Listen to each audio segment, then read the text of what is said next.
Hello, everyone. How are you all doing? I know by God's grace you are all well. It's been a while we got in touch. Yeah.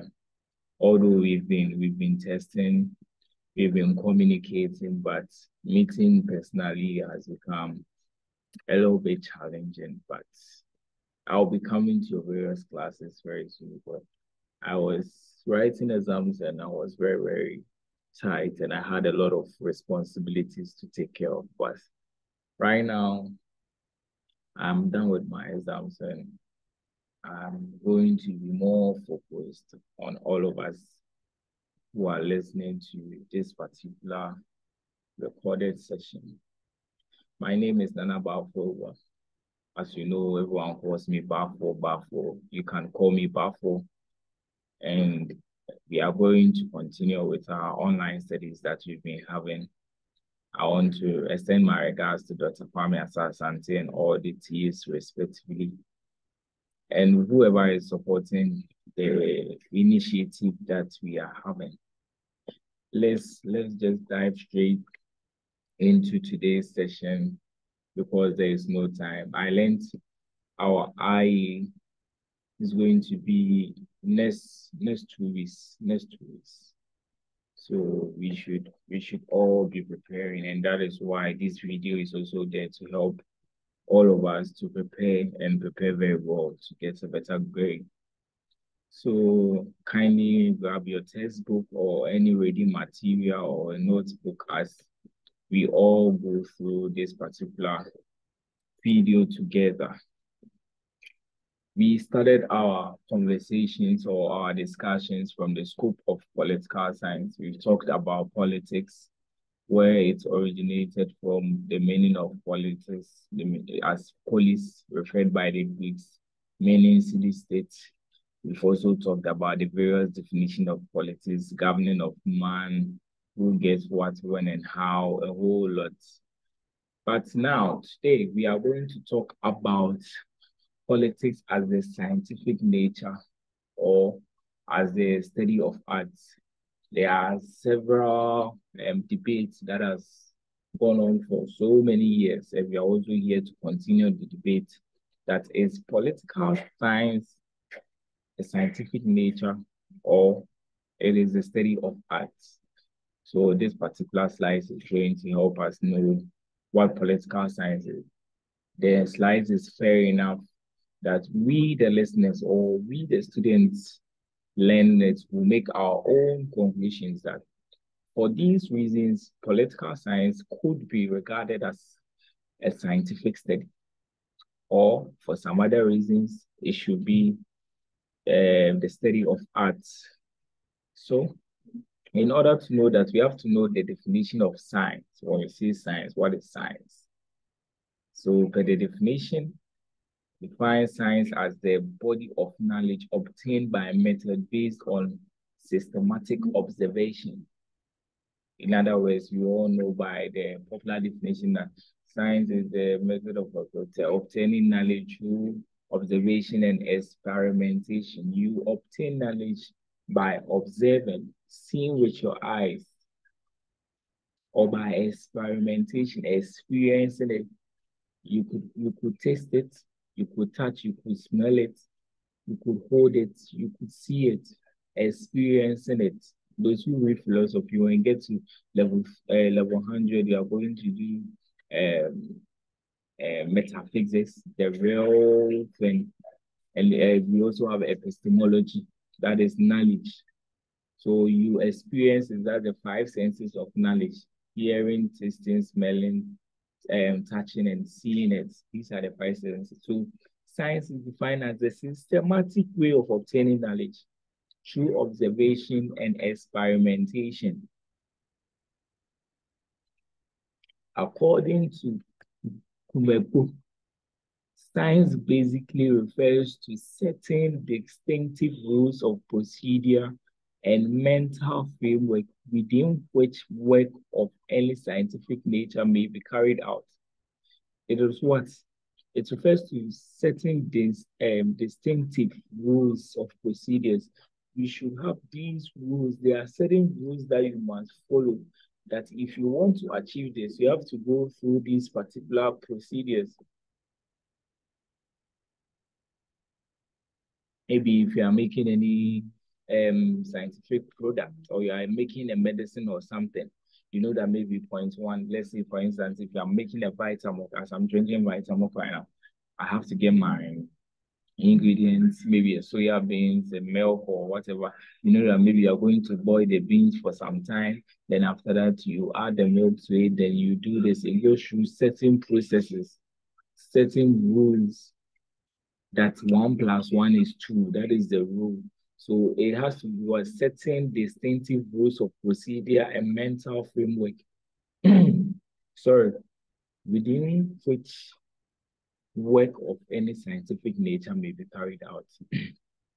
It further explains that it includes the steps through which such an exercise must pass, the rules of procedure, the mental and intellectual framework within which such a work should be carried out.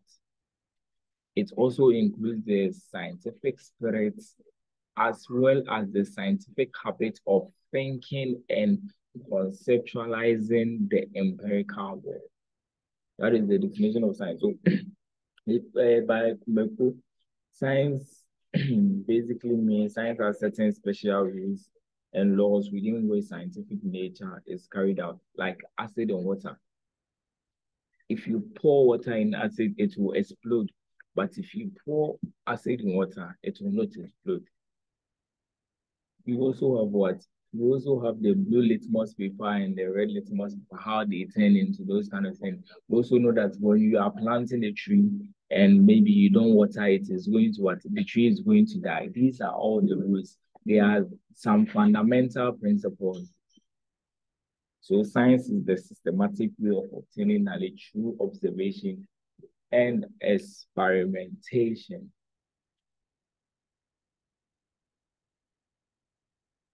So there are two schools of thought over political science being considered as science. The first school of thought is political science as a science. And that school of thought is led by Aristotle. Please kindly pardon me when you hear some feedback noise. I'm still working on my way or mode of conducting this lecture, and as time goes on, we are going to see some improvements. I'm working on some electronic devices that I'll be able to use so that we don't hear feedback noises. But when you're hearing feedback noise, you should know that I'm also at a hostel. I've vacated, but because of you guys, I'm not going to go home. So I'm going to stay with all of you for 3 good months, then also help all of us in studying and everything. So back to the slides. The first school of thought, led by Aristotle, believes that science is a science. And the second school of thought, political science as an art subject. The school is led by what? Maitland. Other scholars in this school are Auguste Comte, and we have Jane Bryce, we have J.S. Mills, William whatever, and S. Baker. These people are people, political scientists who also believe that political science is what is an art subject. So let's know why Aristotle is saying that political science is what? It's a science. Anything called science has the following characteristics, like anything that is defined or believed to hold scientific principles has these features that are below that we are going to mention. And as we go through these characteristics or features, you would attest by yourself if political science is a science or it is an art. So let's go by these, let's go through these features that we have on our screen. So the first feature, political science deals with formulation and definition of problems to be studied. I take it again. Political science deals with formulation and definition of the problem to be studied. You see, political science has several connotations. We have several terms and concepts that we define, such as politics. We have already defined politics here. We could also define democracy. We could also define state. So political science deals with formulation and definition of problems to be studied. For example, several terminologies to be defined and how it affects or it is being applied in our daily life, like democracy. You see, we can define democracy simply as power to the people, blah, blah, blah, blah. How it really affects in our life. That could also affect this particular feature. I hope the point is also clear to us.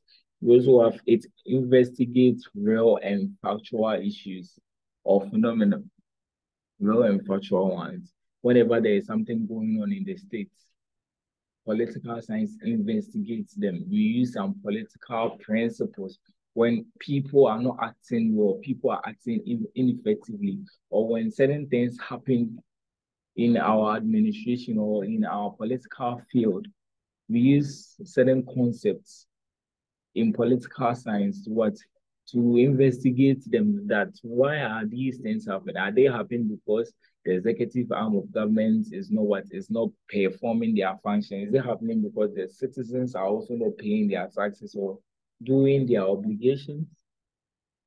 This also shows that political science could be regarded as a science by the slides we have over here. Political science uses scientific methods for investigation. I think I've already explained that political science uses scientific methods for what? For their investigations. Point 4, it relies on data collection for analysis. Whenever you want to make analysis, you have to have a data, something that has already happened before, something that you have studied, and you know that these are certain references that we have to refer to before you make your analysis or before you draw your conclusions. For example, I believe, myself, therefore, I believe that Ghana is a two-party state and no other political party can win election for the next 100 years. Someone will say that, hey, why are you saying this? Or are you saying that those who are those who are forming new political parties, they can't win the power? Are you cursing them or something? No. Based on the analysis, from 1951, when we had our first election up to date, 2020, we all know that the Constitution of Ghana, the 1992 Constitution, the Fourth Republican, explains that every political party, if you want to win election, you have to have 50% plus one or more before you win political power. And apart from the NPP and NDC winning these elections, when you add the total votes of the other political parties, they don't even meet 4%. It's just 4%. They don't reach 5%. From 1951 to date, if you add all of them, their votes, they don't reach 5%. And are you trying to tell me that they will be able to get the 50 plus one to win an election? And look at NDC NPP has been winning power from 1951 to date. And what we say a country is a two-party state, what does it mean? When we say a country is a two-party state, of which you are going to study as we move on, a two-party state is a state whereby there are a lot of political parties. There are several political parties, but only two political parties have the capability or the tendency to win election and capture power. So from 1951, there has been a lot of political parties, but they haven't been able because they don't have the capabilities. Statistics is showing that when we add their votes to date, they don't reach 5%. How can they reach 50 plus one to win an election? So when you see this, you know that political science relies on data collection for analysis. And I've given you several examples. The next point, political science employs objective interpretation of data. I think there's also self-explanatory. It is capable of making predictions. Political science can make predictions. It can make prediction about coup d'etat, that when the government continue to perform like this, people are going to what? You could predict that there's going to be a coup d'etat in the state. Recently, some people try to what? Plan a coup d'etat, and they've been sentenced to death. So don't you think political science can predict that because certain things are going on this way, that is why people are planning to make coup d'etat? We can predict that based on the performance of maybe a government that came into power, the next election they are going to lose. And we'll give you several examples why the reasons why they are going to lose. And by the end of the election, you know that they've lost power and they've elected a new government into power. So these are also certain things. Science make predictions, and political science can make predictions. And it makes it known as what? It makes it known as a scientific study, not the arts. You see.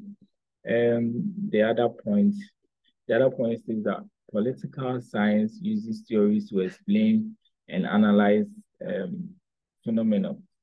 Absolutely, yes. Political science relies on theories to explain and analyze phenomena. These theories help us understand the complexities of political systems and the behavior of individuals and groups within them. Yes. Theories, it makes us know that these are certain things, the complexity of political systems, why these things are happening, why people are behaving this way in it, and the theories help us do that.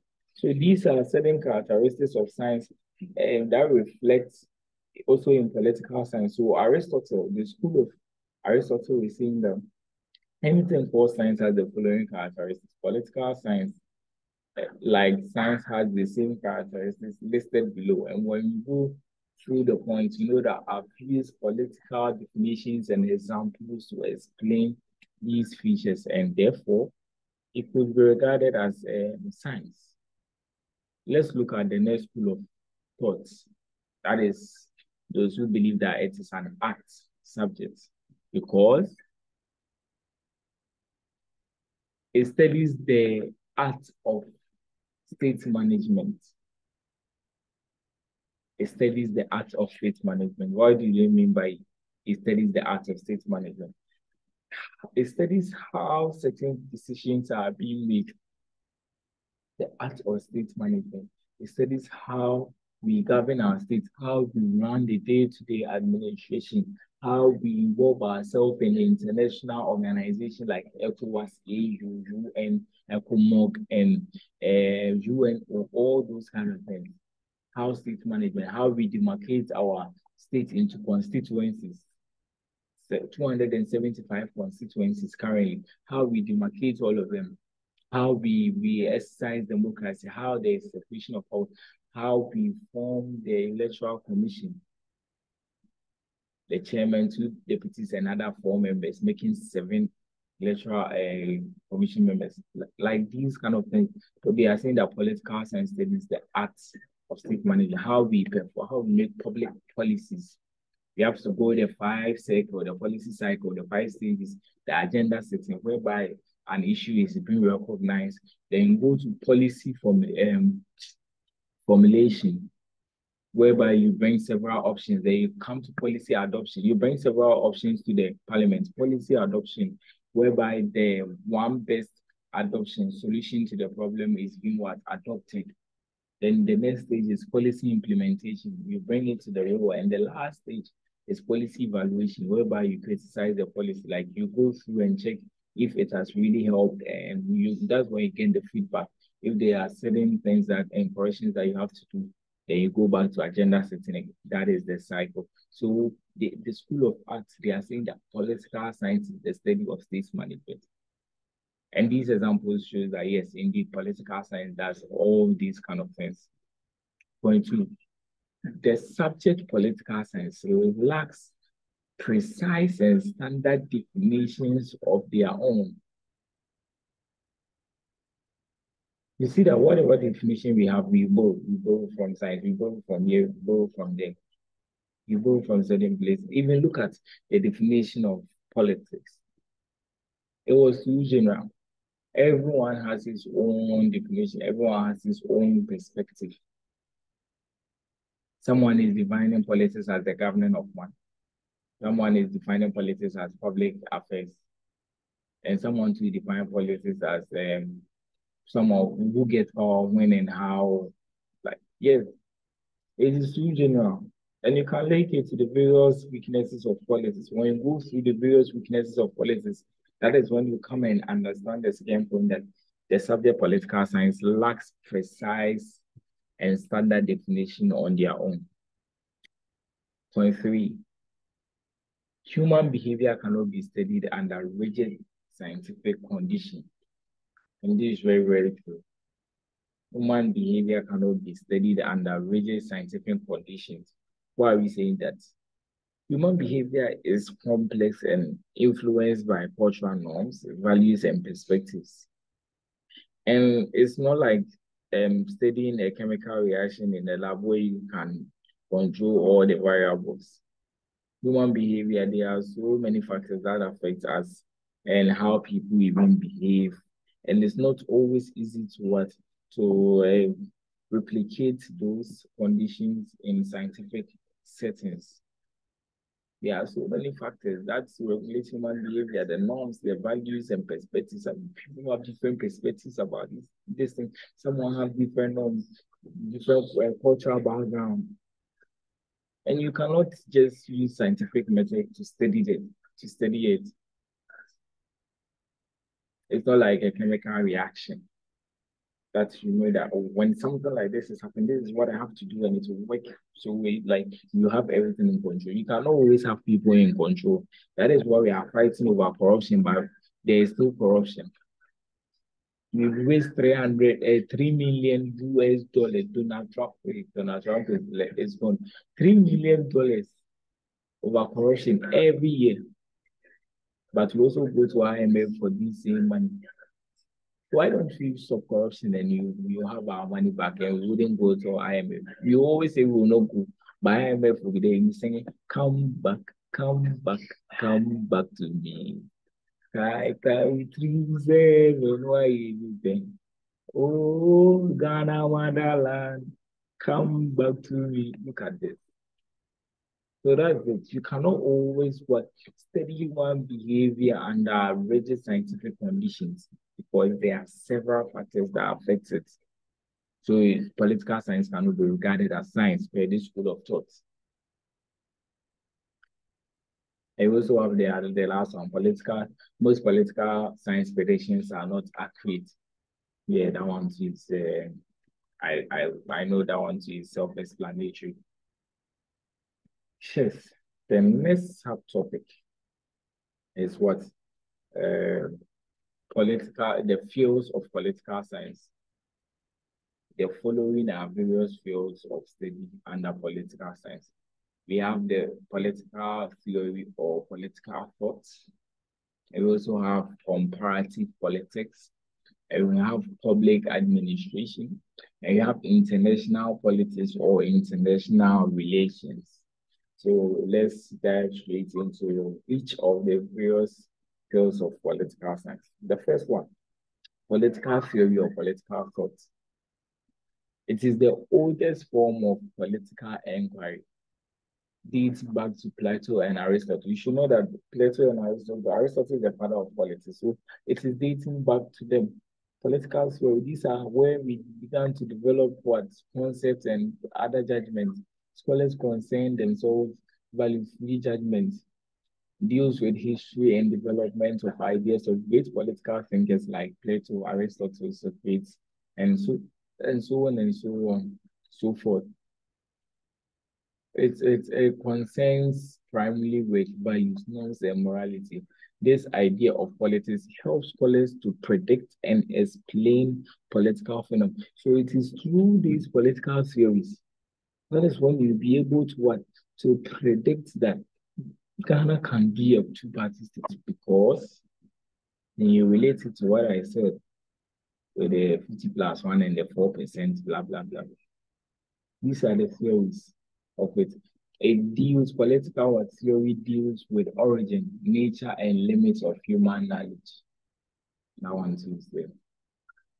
The next field of study is public administration, political science and public administration. That is, it focuses on how bureaucratic systems work in governments. It deals with formulation and implementation of policies.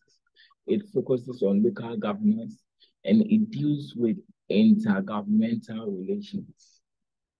So it means that this rules and this public administration, it means that it focuses on bureaucratic system. It means it delves into how bureaucratic systems operate within government.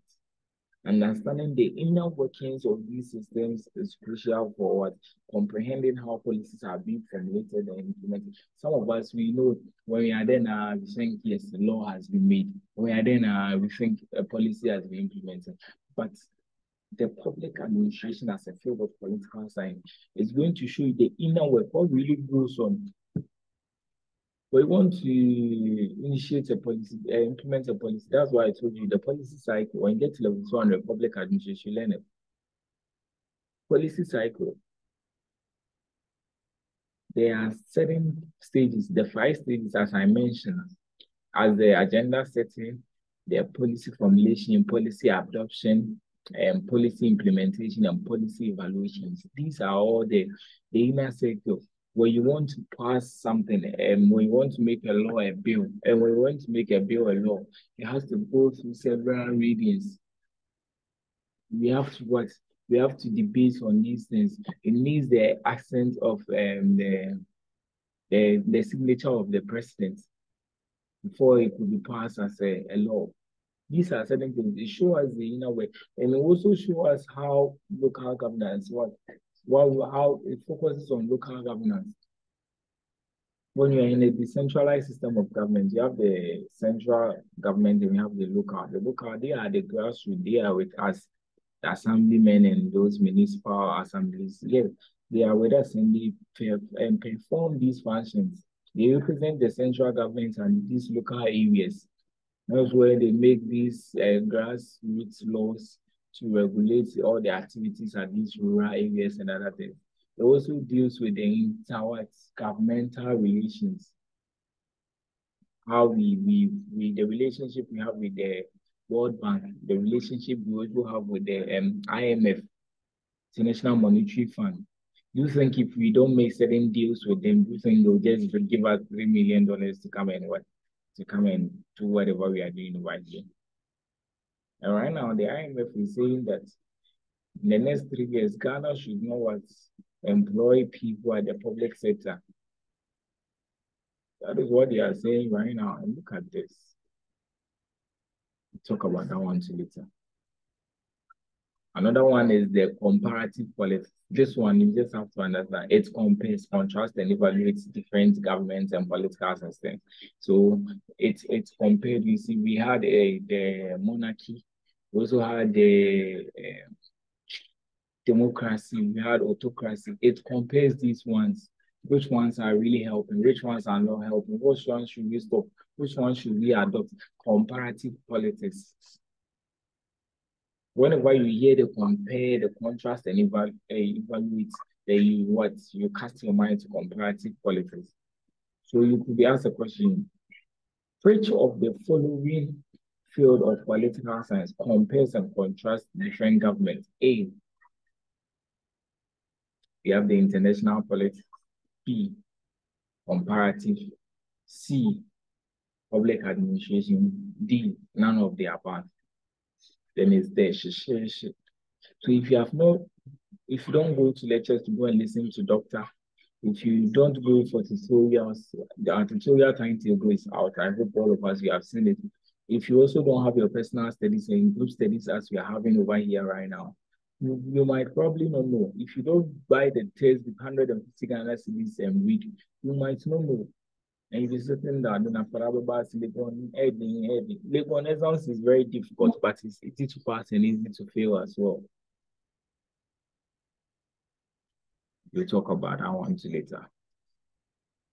The last one to talk about is what the international politics. That is, it deals with the relations between and among states.